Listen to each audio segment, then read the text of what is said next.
the sacerdotal seat. He don't sit on it. And then they told us that the underminer, the one who goes under a thing to overthrow a thing, is the enemy, and we ain't even realized that the Pope was sitting on the St. Peter's seat. Peter means is pater. Pater is father in Greek. So he's sitting on the father's seat under the mother's seat. That means no matter what he do, at any given time when the rightful heir come, he can't take her seat from her. And I'm gonna make sure she sit there. Look, I'm wired a funny kind of way. I never seen nobody wired like me. Cause if it ain't mine, I don't want it. I don't want somebody else's stuff. I only want what's mine. That go for my dog, that go for my bike, that go for my car, that go for my house, that go for my woman, that go for my anything. I don't want what ain't mine. So I'm not gonna never fight for somebody else's stuff to become mine. I'm gonna always fight for me to get what's mine, but in order for me to get what's mine, I gotta make sure my sisters get their stuff first. Because that's what my mama told me. Don't never let nobody take nothing from your brothers and your sisters.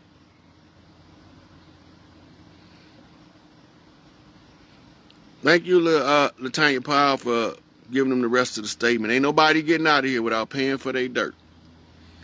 They're not escaping. Ain't none of them gonna escape. They all gonna find some way to pay for their dirt, whether they want to or not. It don't matter. So that brings today's lesson to a close, people. I don't know what's next, but hopefully I don't have to deal with none of this old human slaughter stage show shenanigans. They sacrifice people from specific bloodlines. If you look at the people they killed and you trace their family lineage back, you're going to find that it was somebody that they hated. It's always somebody in their history that's hated by the enemy. And they the rightful heir to reclaim that family's inheritance, and that's why they try to stop it with the sacrifice. But you ain't sacrificing the righteous for the indignations of the wicked no more on earth. That's over with. That's that Anunnaki shit. That's not flying here no more. Earth is a place of merit. You're going to do your own work to get your own reward. That's it. And then whether you do a good work or a bad work, it don't matter, because you're going to get the reward that's going to match the work you put out.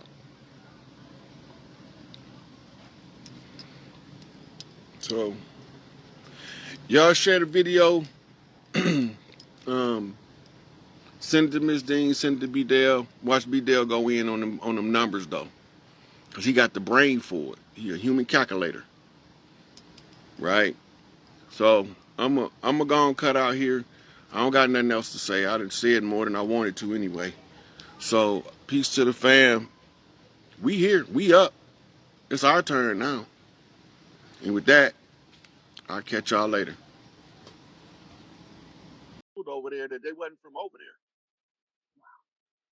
Right? But now that they didn't amalgamate it with the people on the land over there, they just got just as much right to stay there as they do to come back here. Wow. Right? So we all supposed to got mad at the pale man at the end and went on a bloody rampage killing them motherfuckers, and they ain't the ones behind it. So the pale face has actually been a pawn, it looks like. 100% a pawn. They are what you call the blood shield of the Blackamoors. Well, you translate blood shield as Rothschild. Nobody never do no real research on the Rothschilds. They find that not a single Rothschild had a personal bank account with any money in it. Everything they did was through the foundation.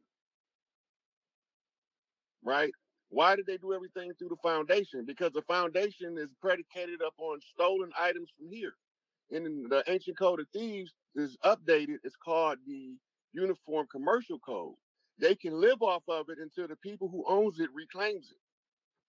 Then they have to return it back to them with just compensation. That's why we're not eligible for reparations, because they just sitting on our shit, our wealth. The Americas was the wealthiest land in the world because the way that the people treated each other. Money wasn't the driving force. The love for your family was the driving force of everything we did. And that's the part that they couldn't understand when they got over here, because they believe in family feuds.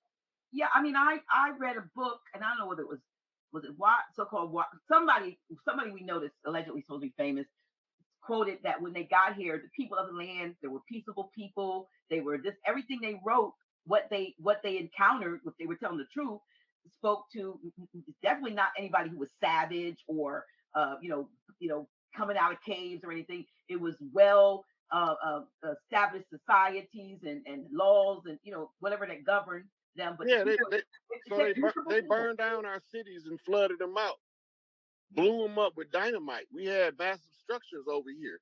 Chicago always been a metropolis for thousands of years, the same as New Orleans, the same as Detroit, the same as New York. Right? Those always been metropolises. This is what the World Fairs was filming. Was that a cover up though? They were actually these were They had to keep a record. Look, they had to keep a record of it before they tore it down. Right, but they made pretend they had established these buildings as temporary World's Fairs, whatever. But you couldn't even hardly take them down because they had been up so long. Am I correct? Right. That's when they came in with the dynamite and the demolition. So that's why you got the Great Fire of Los Angeles, the Great Fire of Chicago, the Great Fire of Miami. Florida used to be full of trees like the California redwood forest, and the people lived in the treetops and on the bottom of the trees. Those became known as, they started calling them Seminoles when they realized that they were a mixture of every tribe across the land. The Seminole means that they mix. It's a mixed tribe. But the tribes came as far away as the Polynesian Islands to fight in the Seminole Wars. That's where the war was taking place. So they backdoored us on the Louisiana Purchase. Whole tribes that moved their families closer to Florida so that their soldiers, their sons, can go fight in the wars. We were settling Arkansas, Alabama, Mississippi, Georgia, and Louisiana. We drop our families off there with big mamas, and then we go fight in the wars. Well, we left castles empty. We left villages empty, like the Pueblo in Colorado. We did the whole clan just got up. We finna go kick some ass. And now, when they do the Louisiana Purchase, they declared that we abandoned the land, and as the protectorate, they had the right to resettle it. And that's the reason why that's how they violate the treaties, with the trick of the language, what they call legalese. Mm-hmm. Because if you abandon it, they got the right to claim it till you come back home. Well, isn't that the same thing now when it comes down to foreclosures and so forth? You get the notification, and some folks stay in their ground and stay in their property, but as soon as you move out, they say abandon it. So the initial reason why they're going to take the property goes out the window. You abandoned it. It's like, finders, keepers, losers, sweepers, so to speak. So the people that settle the land become squatters. Mm-hmm. This is where they come up with something called squatters' rights. It's called, in ancient law, it's called the right of fair use. If you ain't using it in its workable condition, somebody who's willing to use it and maintain the condition can use it. Well, why doesn't that rule apply now with all these vacant buildings and so forth that are around because people have abandoned them, for so-called economic reasons? Why is it that when if someone was to take over and say, look, I'm going to do something else with this, it now's a crime? Because they got to first tie you to the paper chain. In other words, an adhesion contract. The property not changing hands under the corporate jurisdiction of the United States unless somebody's putting something on paper. They got to know who got your land and who hands has been through before you take it back, so they can know what they owe you. And how does one do that? They gonna tell you. This whole system is over. The United States corporation has been dethroned, so to speak. We under the Indigenous Rights Act now. We in the middle of continuity of government transfer. That's why the borders has been closed for almost 2 years. From what I hear, the borders are being flooded by, so-called. Oh, I'm talking about the ports. All those ships that's still sitting on the ocean, they blamed on COVID. You can't have a government transfer and have your ports open. That's ancient knowledge. Anytime you transfer in government, you have to close the port so you don't allow yourself to the opportunity to be invaded by a foreign force while the government is in transition. But the foreign force is right here on the land, but as well as outside the land too. Right, but they in the process of being exiled from the land. Well, they're not going down without a fight, because it seems like before they go out, they're trying to throw every, bit of mandate laws or whatever those things that that mandate. A mandate is just a suggestion. That's not a law. Okay. It's just a suggestion. Okay. But we don't know that, and so if you just like, I guess, the illegality of income tax, it's a voluntary thing, but if you acquiesce and fill out their forms, then they have the right to apply. Because you agreed to the contract. Then the contract becomes enforceable. The Internal Revenue Service is an independent tax collection agency. They debt collectors. That's all they are. You audit yourself when you do the paperwork for them. So they allowing you to audit yourself. And tell them if you owe them anything.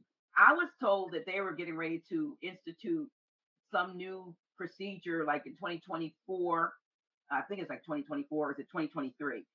That they're going to already send you the tax paperwork filled out based on the information they've gotten in, and they're going to send you your tax, your whatever your 1040 or whatever you do, 1040, and then they're going to say this is what you owe or this is what you get back, because they're going to do it based on what they've gotten in. So that, which means they're probably going to disallow all of the deductions and all these things, so that they're just going to send it to you. I'm hoping that that's a fraudulent thing that was told to me. Everything they're doing is fraudulent. They are illegally occupying the territory under false pretenses. That make every contract that they ever sign void, because it's a constructed fraud. That's why they don't never honor none of their treaties. If you ask this Grand Sheik, if you say, Taj, why they don't honor none of their treaties, he'd probably be like, I don't know. They just evil like that. No, they don't honor the treaties because they never made them with the people from the land in the first place.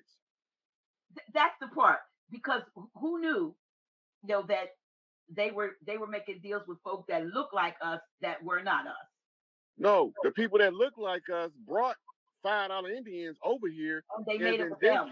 And they're the ones they made the contracts with. So that's why that group was recently able to get that land in was it Colorado? Where was it? All that smoke and mirrors. Oh, so it really isn't what. Look, those $5 Indians, when they got over here, they came as the indentured servants. They were originally prisoners of war from the Mongol Empire, war with the Romans, and the Huns, wars with the Romans, where they was taking slaves as spoils of war. They also brought some that come from what we call Hindustan, and they brought them over here. And this is the group we see doing all our rituals. The question is, how did they learn our rituals? What rituals are those? All of the dances, the things to do with the feathers, the peyote ceremonies. Oh, okay. Our rituals. And they have the powwows. Those folks having the Okay. But all that's our stuff. So when they was on the Trail of Tears, they was kicking the ones that looked like me and you off in the southern states. And the ones that they brought over here that passed off as Dawes Road's $5 Indians, they marched them onto reservations. And them the ones they wrote the treaties with, so they can make us believe that we came from somewhere else. And none of our ancestors signed treaties with them. We didn't believe in that. We didn't believe in their style of contract law. We believed in a man say what he gonna do, and that's what he do, and he shake hands on it, and that's bounding before man and God. They needed the paperwork in order to keep us constantly recontracting with them with paperwork. That's why anything that you file with the system, whether you put them on notice, if you send them a legal form to put them on notice, You just made an adhesion contract recognizing their superior jurisdiction. Can you repeat that, please?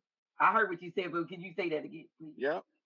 Anytime you file paperwork with them, any kind of legal forms, even if it's putting them on notice, you are agreeing to their superior jurisdiction over you in status. Nobody that is organic to the land, right, need to file any paperwork with anybody on the land because they from here. You organic to the land. You before a Native American. You before an Indian. You before all that shit. You before the Moors. But they don't want you to know it. So they scrambled this egg up in legalese. It's all tied up in the legalese, in the application of the law. And this is what Ty's been telling them for the longest. If you don't understand these legal terms, you wasting your time. How many times you heard him say that? Yeah, yeah, yeah. You're right about that. Yeah. I mean, I know that folks are trying to do things to at least make the declaration. But what you're saying is you don't have a problem with the proclamation of one. You're supposed to do it under our culture. It's done orally, and it's done in the public domain in an archivable format. Years ago, before the invaders came, when we had a public declaration to make, we used to have somebody called the city or the town clerk read it in the town square. Yeah, they would have, but they would read. Yep, yeah, yep. Because that's who you went to. That's what their job was, is to put in the public domain your declaration. That's why they used to read off childbirths. Such and such and such and such. Chief Littlehorn was born to so and so and such on this day and at this time. Right? Mm-hmm. And that's letting everybody know of the new births that's taking place in the community. And it's keeping the community tight knit. This is all under the matriarchy. Speak about that, because we talked about that too. That, one of the big issues, and even Prophet Noble Drew Ali spoke about it. When you look at the question, the 101s, there you have him with, the woman who's in, I don't know whether she's asleep or unconscious or what, but humanity's written on her womb. And it's going to take the matriarchy to be restored to its rightful place in order to do what needs to be done. But we see all these things rising up. They're very patriarchal, even from our so-called people. Yeah. Speak on that, please. So the whole purpose of the patriarchy was to restrict our family ties and to minimize the bloodline. They was trying to kill us off. You got to remember that. If you ever let it out, when you're doing the research, if you ever let it out your mind today, all this mean that all of these things go with them killing us off on the land. Right? So they couldn't understand why the harder they press us, the faster we proliferate. Right? And if they try to take their foot off our neck, the faster we rise up in all fields of science, government, economics, entertainment, everything else. If they take their foot off our neck, we start rising in those aspects. So now they didn't know what to do. They can't keep us down because we propagate. When you oppress us, we start having babies like rabbits. But when you take the oppression off us and start taking your foot off our neck, then we start having the smaller families, 1 and 2 kids, because we're so busy excelling in whatever part of your society you say we can't conquer. Mm-hmm. Just to show you we can conquer it. And then the latest agenda is that, that trans, that. Right, that's to underline the males. The masculine is not fit to rule if he's been anally penetrated. So a lot of their rituals in the music industry and the entertainment industry includes that happening. Yeah, they sodomize them so that they're not fit to rule. That way, if they ever get the following to rule, they're going to end up having a heart attack or a stroke from the spirit side because they root chakra has been shattered. It's called a shattered oracle ritual that they're doing. It's a sex ritual, and it's out of the Babylonian sex magic. Wow. Everything they doing in this government is designed to make me and you think we came over on a ship. That's it. Ain't no further addition or subtraction, then that's the bottom line. As long as we think we came on ships, and we not from over here, we will never reclaim what's rightfully ours. But let me back up a little bit. Yes, we didn't come over on ships, but people that look like us are everywhere Globally. on the planet. I know when I used to like say read the Bible, I used to think in terms of like where, because I didn't know anything about being a Moor, but where did people like me or United States at the time, where did we figure in into this Bible story and into this We don't. yeah, well, that's what I mean, these prophecies and so forth. And so now that I know what I know, I'm thinking that while some things were going on or some things were being created as if they had gone on, there were people who lived in other parts, hence where we are now, who were here, had been here, and that the narrative was created, that the biblical narrative and even the so-called like maybe Jewish and Islamic, some of those were created. I call them like sort of 3 levels of like catch-all. Like if we can't get you in this one, you get you in that one. If we don't get you in this one, because we created them all from the same pot or the same. Well, Christianity was created before Judaism. Okay, but it was written. They wrote it as if